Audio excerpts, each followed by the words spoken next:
ಸಂಸದರು ಮಾತಾಡ್ತಾ ಕೇಳಿಸ್ಕೊಂಡೆ. ವಿಧಾನ ಪರಿಷತ್ ಸದಸ್ಯರು ಎಷ್ಟು ಪಂಚಾಯತಿಗಳಿಗೆ ಭೇಟಿ ಕೊಟ್ಟಿದ್ದಾರೆ, ಎಷ್ಟು ಹಳ್ಳಿಗಳಿಗೆ ಹೋಗಿದ್ದಾರೆ ಈ ಜಿಲ್ಲೆಯಲ್ಲಿ ಅಂತ ಕೇಳ್ತಾಯಿದ್ರು. ಅವ್ರಿಗೆ ಎಲ್ಲ ಸಂಸದರಾಗ 6 ತಿಂಗಳಾಗಿದೆಯೋ ಬುದ್ಧಿ ಭ್ರಮಣೆನೋ ಗೊತ್ತಿಲ್ಲ, ಆದರೆ ಮಾಹಿತಿ ಸ್ವಲ್ಪ ಕಮ್ಮಿ ಅನಿಸುತ್ತೆ. 3 ವರ್ಷದಲ್ಲಿ ಸತತವಾಗಿ ಒಂದೇ ಡಿಸೆಂಬರ್ ತಿಂಗಳಿಗೆ 3 ವರ್ಷ ಸಂಪೂರ್ಣ ಆಗಿದೆ.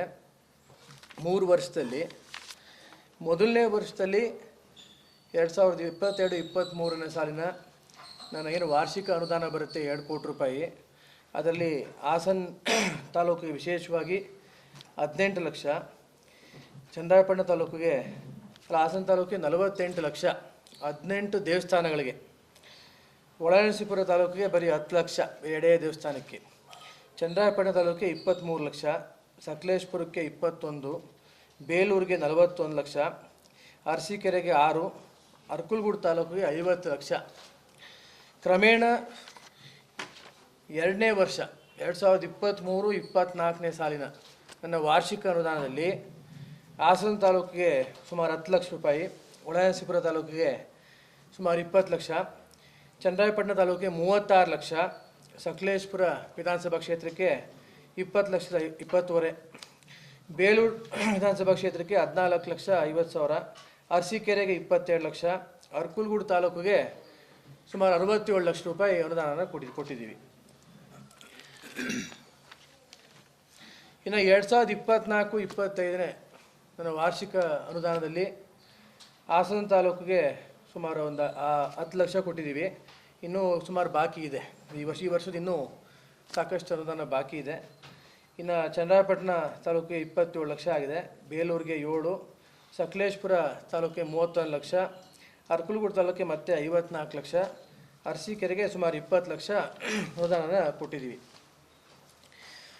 ಇದ್ರ ಜೊತೆಗೆ ಅವತ್ತಿನ ಮುಖ್ಯಮಂತ್ರಿ, ಮಾಜಿ ಮುಖ್ಯಮಂತ್ರಿ ಬಸವರಾಜ ಬೊಮ್ಮಾಯಿ ಇದ್ದಂಥ ಕಾಲದಲ್ಲಿ ಅವರು ಕೂಡ ಹೆಚ್ಚುವರಿ ಸಹಕಾರ ಮಾಡಿದ್ದಾರೆ. ಪಾಪ ನಮ್ಮ ಜಿಲ್ಲೆಗೆ ಯಾವುದೇ ಒಂದು ಅನುದಾನ ಕೇಳಿದ್ರು ಕೂಡ ಅವ್ರು ಯಾವತ್ತೂ ಏನೂ ಇಲ್ಲ ಅಂತಿರಲಿಲ್ಲ.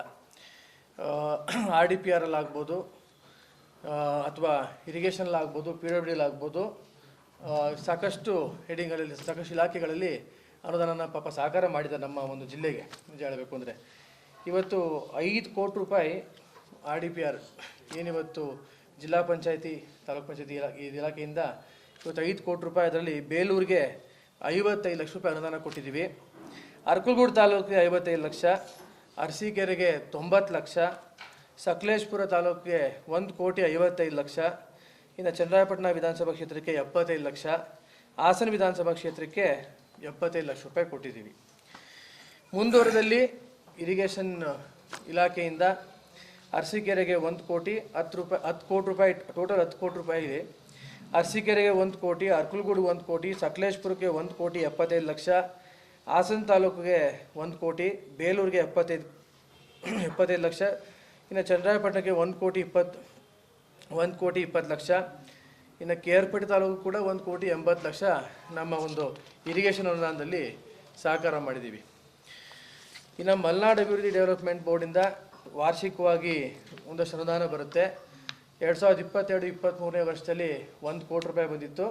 ಅದರಲ್ಲಿ ಬಹುತೇಕ ಏನು ಅವತ್ತು ನಮ್ಮ ಹಾಸನ MLA, ಇವತ್ತು ನಮ್ಮ ಹಾಲಿ MLA ಸ್ವರೂಪ್ ಪ್ರಕಾಶ್ ಇದ್ದಾರೆ, ಅವ್ರಿಗೆ ಸಹಕಾರಿಯಾಗಂತೆ ಹಾಸನ ಕ್ಷೇತ್ರಕ್ಕೆ, ಹಾಸನ ವಿಧಾನಸಭಾ ಕ್ಷೇತ್ರಕ್ಕೆ 83 ಲಕ್ಷ ಅವತ್ತು ಅನುದಾನ ಕೊಟ್ವಿ. ಸಕಲೇಶಪುರಕ್ಕೆ 17 ಲಕ್ಷ ಕೊಟ್ವಿ ಅವತ್ತು 1 ಕೋಟಿ ರೂಪಾಯಿಲಿ.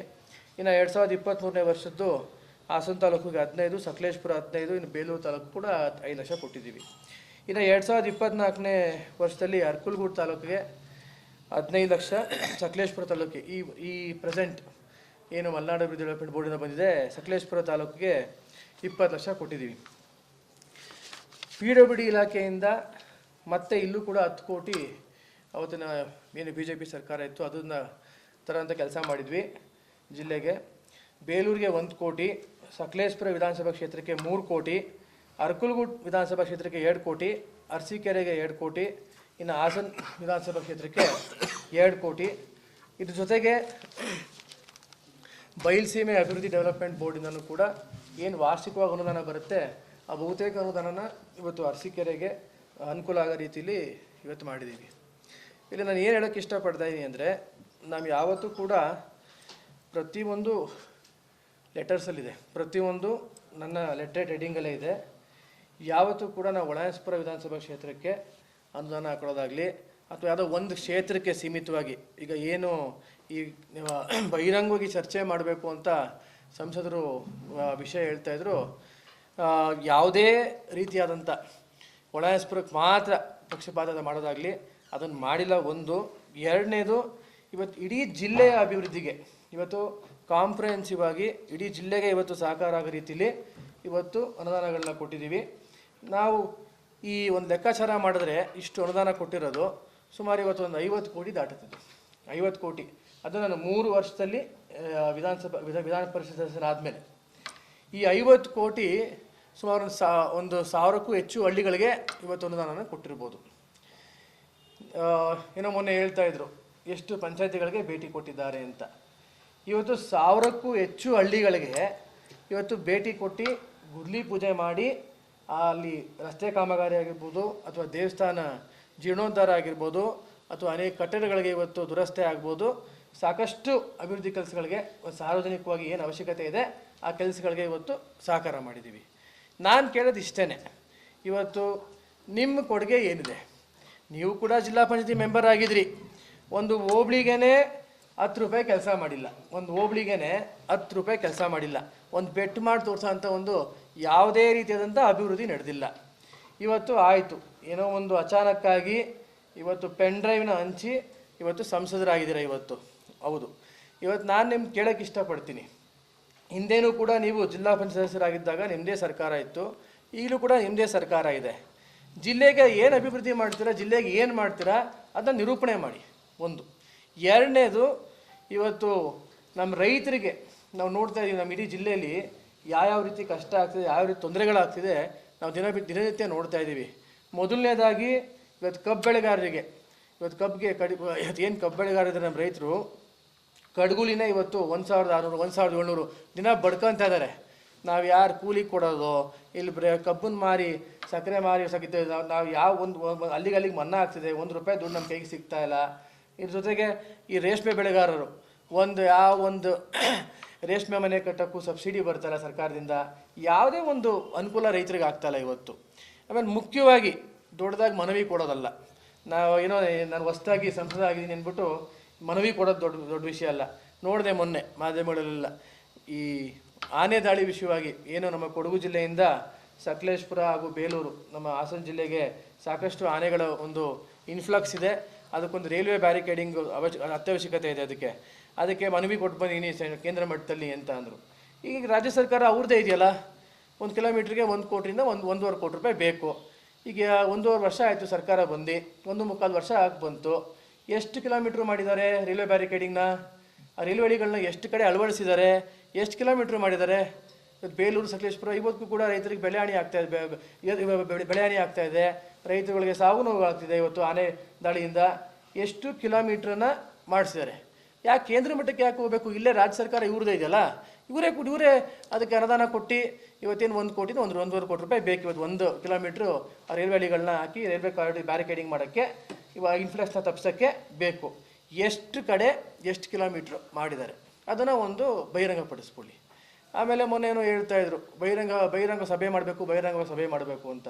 ನಾನು ಹೇಳೋದು ಇಷ್ಟೇ, ಬಹಿರಂಗವಾಗಿ ಯಾವುದೇ ಒಂದು ಸಭೆ ಮಾಡೋದಕ್ಕಿಂತ ಮೊದಲು ಫಸ್ಟು ಹಳ್ಳಿಗಳಿಗೆ ಹೋಗಿ, ನಿಮ್ಮ ಕುಟುಂಬದ ಕೊಡುಗೆ ಏನಿದೆ, ನಮ್ಮ ಕುಟುಂಬದ ಕೊಡುಗೆ ಏನಿದೆ ಈ ಜಿಲ್ಲೆಗೆ ಅದು ಗೊತ್ತಾಗುತ್ತೆ. ಮಾನ್ಯ ಕುಮಾರಸ್ವಾಮಿಯವರು ಮುಖ್ಯಮಂತ್ರಿ ಆದಂಥ ಕಾಲದಲ್ಲಿ ಲಕ್ಷಾಂತರ ರೈತರಿಗೆ ಅನುಕೂಲ ಆಗೋ ರೀತಿಯಲ್ಲಿ ಇವತ್ತು ಸಾಲ ಮನ್ನಾ ಮಾಡಿದ್ದಾರೆ. 1000 ಜನ ರೈತರಿಗೆ ಅನುಕೂಲ ಆಗೋ ರೀತಿಯಲ್ಲಿ ಎಷ್ಟೋ ಏತ ನೀರಾವರಿ ಪ್ರಾಜೆಕ್ಟ್ಗಳನ್ನ ಮಾಡಿದ್ದಾರೆ. ಇವತ್ತು ರಣಘಟ್ಟ ಆಗ್ಬೋದು, ಬೇಲೂರಲ್ಲಿ, ಕಾಚನಹಳ್ಳಿ 2ನೇ ಹಂತ, ಕಾಚನಹಳ್ಳಿ 3ನೇ ಹಂತ ಏತ ನೀರಾವರಿ ಆಗಿರ್ಬೋದು, ಹಾಗೂ ಆಳ್ಗೂರಿನಲ್ಲಿ ಲಿಫ್ಟ್ ಇರಿಗೇಷನ್ ಆಗಿರ್ಬೋದು, ಸಾಕಷ್ಟು ನೀರಾವರಿ ಪ್ರಾಜೆಕ್ಟ್ಗಳಿಗೆ ಇವತ್ತು ಅನುಕೂಲ ಮಾಡಿದ್ದಾರೆ. ರೈತರಿಗೆ ಶಾಶ್ವತವಾಗಿ ಅನುಕೂಲ ಆಗೋ ರೀತಿಯಲ್ಲಿ ಇವತ್ತು ಕಾರ್ಯಕ್ರಮಗಳು ಮಾಡಿದ್ದಾರೆ. ಆಮೇಲೆ ಎಷ್ಟು ಕಟ್ಟಡಗಳಾಗಿದ್ದಾವೆ, ಮೆಡಿಕಲ್ ಕಾಲೇಜ್ ಆಗ್ಬೋದು, ಇಂಜಿನಿಯರಿಂಗ್ ಕಾಲೇಜ್ ಆಗ್ಬೋದು, ನೀವು ಅಗ್ನಿಶಾಮಕ ಆಗ್ಬೋದು, ಆಮೇಲೆ ಪ್ರತಿಯೊಂದು ಆ ತಾಲೂಕುಗಳಲ್ಲಿ ಎಂಥ ಸುಸರ್ಜಿತವಾದ ಇವತ್ತು ಆರೋಗ್ಯ ಕೇಂದ್ರಗಳು, ಹೋಬಳಿ ಮಟ್ಟದಲ್ಲಿ ಇವತ್ತು ಕಮ್ಯುನಿಟಿ ಹೆಲ್ತ್ ಸೆಂಟರ್ಗಳು, PHCಗಳು, ಆಮೇಲೆ ಮಾನ್ಯ ರೇವಣ್ಣ ಸಾಹೇಬರು ಕೂಡ PWD ಪವರ್ ಮಿನಿಸ್ಟರ್ ಆದಂಥ ಕಾಲದಲ್ಲಿ ಎಷ್ಟು ರಸ್ತೆಗಳಾಗಿದ್ದಾವೆ ನಮ್ಮ ಜಿಲ್ಲೆಯಲ್ಲಿ ನೋಡಿ. ಇವತ್ತು ಅಕ್ಕಪಕ್ಕ ಜಿಲ್ಲೆಯವರು ಕೊಡಗುಗೆ ಹೋಗ್ಬೋದು ಅಥವಾ ಮಂಡ್ಯ ಜಿಲ್ಲೆಗೆ ಹೋಗ್ಬೋದು, ಅಲ್ಲಿ ಹೋಗ್ತಿಂಗೆ ರಸ್ತೆಗಳು ಯಾವ ರೀತಿ